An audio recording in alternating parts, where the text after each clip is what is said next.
This is BASIC, the Atari 8-bit podcast. I think they sold well over 100,000 copies of that book, and they were very, very successful. A young engineer came up to me and he says, you know, I am a professional software engineer now because I got so excited about writing software from your Dr. Wacko books. I'm Kevin Savitz, and this is an interview episode of Antic, the Atari 8-bit podcast. David Heller may be better known to Atari users by his pen name, Dr. C Wacko. As Dr. Wacko, David wrote the books Dr. C Wacko's Miracle Guide to Designing and Programming Your Own Atari Computer Arcade Games and Dr. C Wacko Presents Atari BASIC, as well as similar books for other platforms. He also wrote the book Free Software For Your Atari and similar books for other platforms, and Space Knights, a unique product that was a novella that included related Atari games on disc. He also wrote for the Atari Connection magazine. This interview took place April 20, 2015. How did you find me? I was looking through an old Atari Connection magazine, actually several last night, just kind of paging through, looking for interview subjects, and I kept saying your name again and again and again. And just like, you practically wrote some of these issues. And then I saw that, I remembered that you were Dr. Wacko, or wrote as Dr. C Wacko. And so, little LinkedIn request, and here you are. So Yeah, Professor of Computer Wacko Science. Those are the good old days, huh?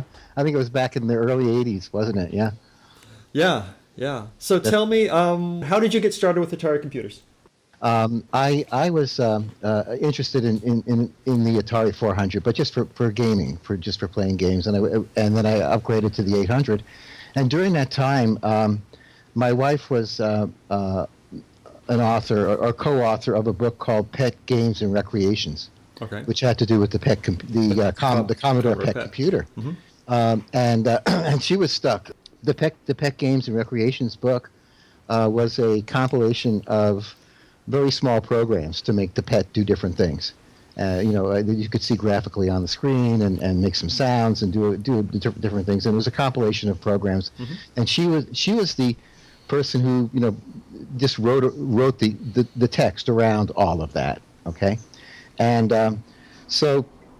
while at the end, when she finished writing the book, they had like 25 pages or 20 pages that they had to fill with something. Uh-huh. And I remember I was sitting sitting in on a lounge chair in the living room, and for some reason or other I was wearing this hat that had these. It was like a baseball cap, but it had a golden lightning bolts coming off the side of it, and I think I was drinking a martini at the time, and so Dorothy, my wife, she comes up and she said, "I need some help here. And I said, "What?" She said, "What can I do?" And that's where I just came up with this Dr. Wacko thing, because I was kind of whacked out, right? Mm-hmm. And right. I said, "Well, I'll help you. Maybe I'm going to create a character called Dr. C Wacko, and I'm going to help you finish this book," which I did, and then what I did was I took a lot of the programs that were just nonsense programs that showed warning signs and made stupid sounds and kind of the useless programs that were left over, and I had fun with that. And then when I went to a book show, a trade show for books, and she introduced me to her publisher, mm-hmm. and they were globbing all over that. They thought the best part of the book was the Dr. C Wacko stuff, and they said, "Wow, you're great. Can is there anything else? Is there anything else you can do? Can you do another book? Can you do a book? Do you have any ideas for a book?" Mm-hmm. And so the first book I wrote for them, it was a Reston Publishing, mm-hmm. Part of Prentice Hall, and in Reston, Virginia. And the first thing I said, well, I'll create a book. I've always wanted to write. I wanted to write a short science fiction novella, and my idea is that I want to work with a programmer to include a disc. First of all, I'm going to make the book 10 chapters and I'm gonna write or have written or write in conjunction with this young programmer some programs that allow people to experience the action, the two protagonists in this short novel. And then we'll put it on a floppy disk, and you guys can sell it with the disk. And I think that was probably the first time ever that software was packaged with a book. So this was Space Knights? Space Knights, yeah.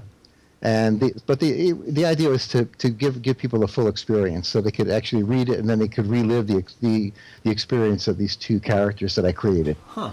I've never heard of this one. I mean, I see it now on Amazon, but interesting. Yeah, so that's how that got started. And then somehow or other, Addison Wesley approached me because they wanted me to write a book, and they said, "Can you do another, another?" And they thought I was going to write another Space Knights type book. But then I thought back and I said, what I'd like to do is put on my Dr. C Wacko hat again, and I really like the Atari computer. And I'd like to create a book called to teach people how to create their own Atari computer games. And I worked with another programmer, and then I found a really talented artist, a cartoonist called John Johnson. And I put this team together, and the rest is history. And that's how I got started with that. Awesome. So how come? So your wife was working on Pet. How did you get started with why were you writing about Atari for that first book? Did you have an Atari machine at that point already, or? Oh no, the first book that I wrote was For the Space Knights, I mean. Oh, for the Space Knights? Yeah. I didn't have a pet computer. I had an Atari computer. Oh, that's right. I was really enamored by the Atari computer. Awesome. I have to find that Space Knights book. All right. So then, first of all, I like how it's Dr. C Wacko, as if to differentiate from his brother, Dr. H Wacko, or something. Exactly. So, all right. So, Addison Wesley wanted to write these books. Yeah. And not only did I write that, but you actually have a better copy than I do. Well, actually, I have two. One was published as a book, and the other had a disc and is published as software, and it's just like sort of labeled, this goes in the software section. The other was like, this goes in the book section. So I think you're trying to double your shelf space. Yeah, that's what Addison Wesley did when they published it. And they also published it in a number of languages. It was very, very popular in Sweden. There's a Swedish version out there someplace. Awesome. And it went completely wild. I think they sold well over 100,000 copies of that book. Wow. And they were very, very successful. It was a very successful book. And based on that, they said, well, can you write some more Dr. Wacko stuff?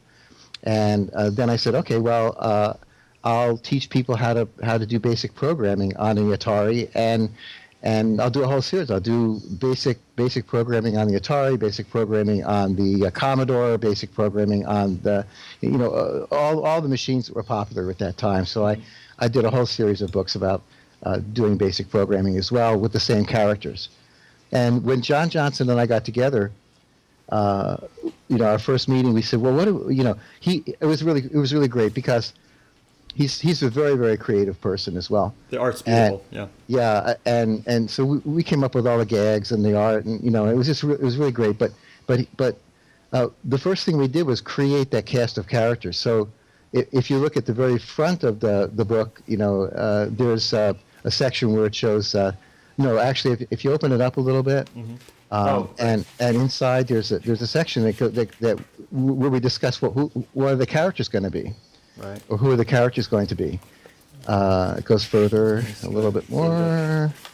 There we go. You got it. All right. Yeah, so there they are. There are all the characters that we created to play different roles in the book. There's the Slowpoke and the machine language machine and Sidney Searsucker specializes in dastardly plots. It's putting bugs in your program.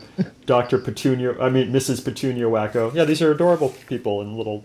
Yeah, but the funny thing is that so we came up with all those, and then I said to John, John, I need an action character. I need a hero.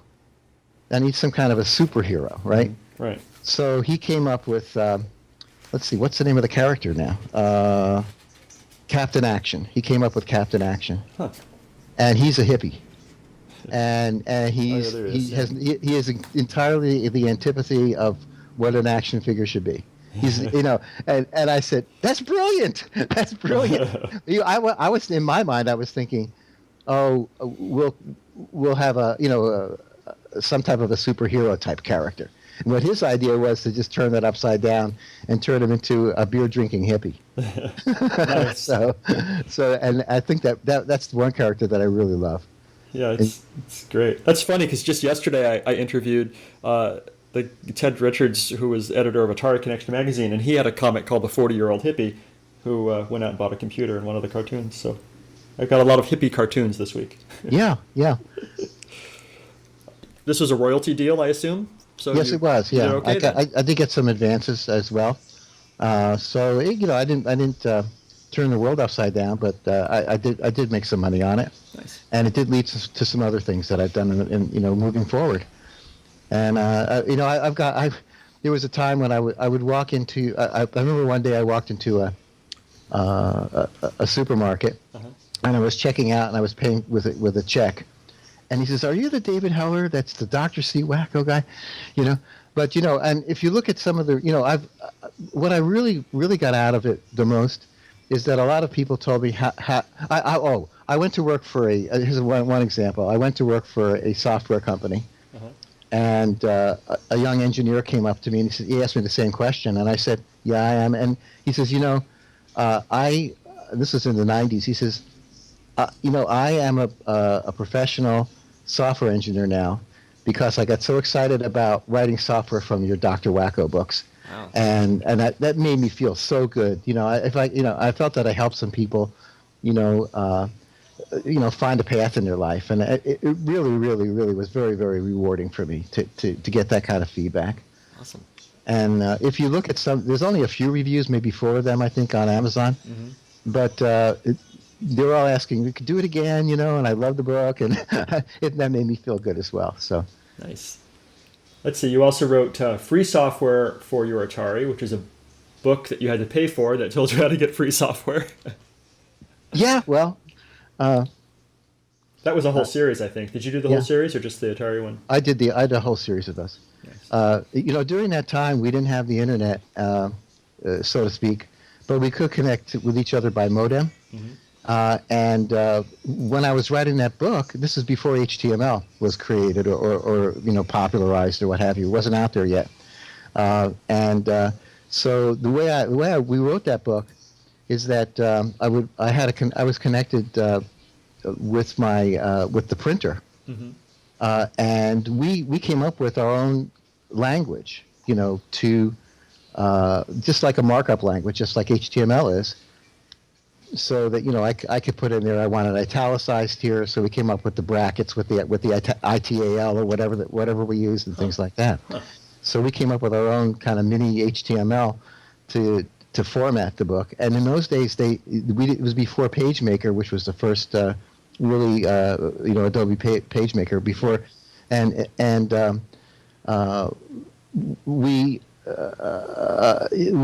he had to print out the pages, and then they would actually paste it onto a pasteboard, mm-hmm. and then photograph to make the book, and it was quite an experience too. So let's see, Free Software for Your Commodore 64, Dr. C Wacko presents Commodore 64 BASIC and the Whiz Bang Miracle Machine. So yeah, Atari, Commodore 64. I did stuff for the TI computer at the time, and every computer that was available, and there was a IBM computer as well, mm-hmm. that I wrote for. So did you do any other Atari work, making standalone software or writing documentation or anything like that? No, I did some writing for the Atari Connection.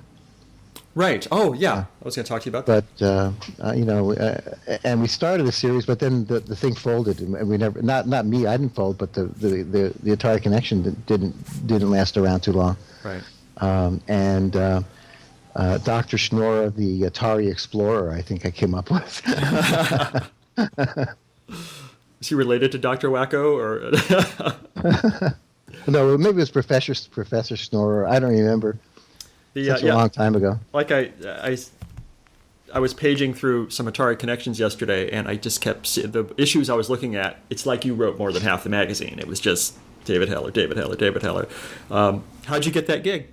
I don't remember exactly. I just know I was there all the time, and they needed material, and they liked what I was doing, and it just worked out that way.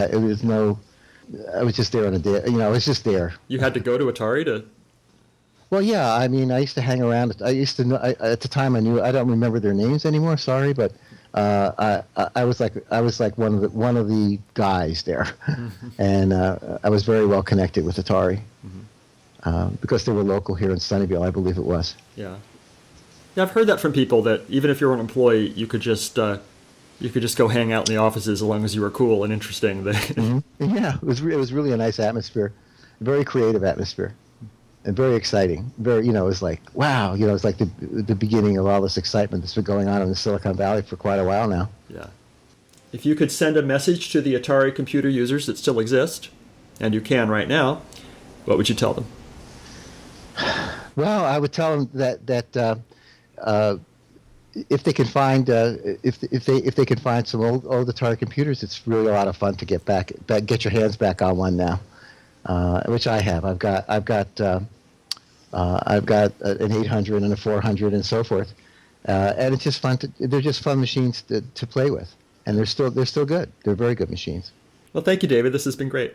Okay, thank you so much. Have a good day. You too.